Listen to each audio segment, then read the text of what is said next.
शायद ये 6 महीने के जेल का सफ़र नहीं होता तो मैं ये नहीं सोच पाता कि मैं जो कर रहा था, जिस संघर्ष के रास्ते पे चल रहा था, वो कितना सही है या गलत है। तो मैं तो धन्यवाद देना चाहूँगा प्रधानमंत्री नरेंद्र मोदी जी का।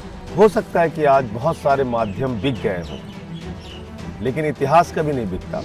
पिछले 10 दिनों से मैं जेल के बाहर हूँ और मुझे बड़ी सुकून की नींद आ रही है।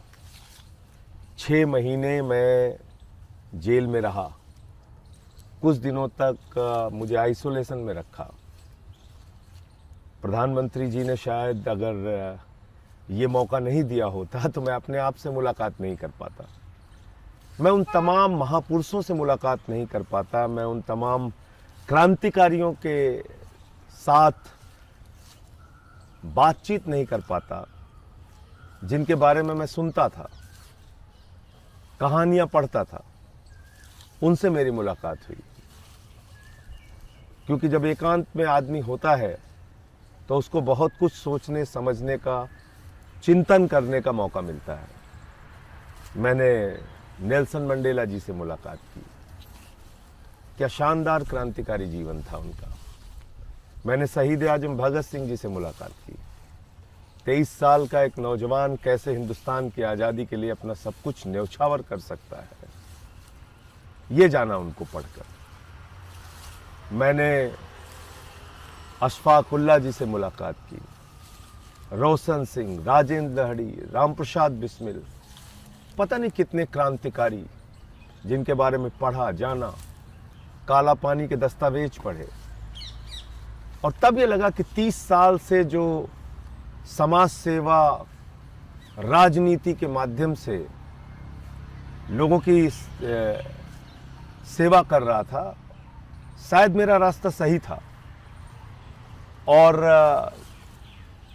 गांधी जी को पढ़ा तो ये जाना कि हम तो सही रास्ते पे चल रहे थे। शायद ये 6 महीने के जेल का सफ़र नहीं होता तो मैं ये नहीं सोच पाता कि मैं जो कर रहा था, जिस संघर्ष के रास्ते पे चल रहा था, वो कितना सही है या गलत है।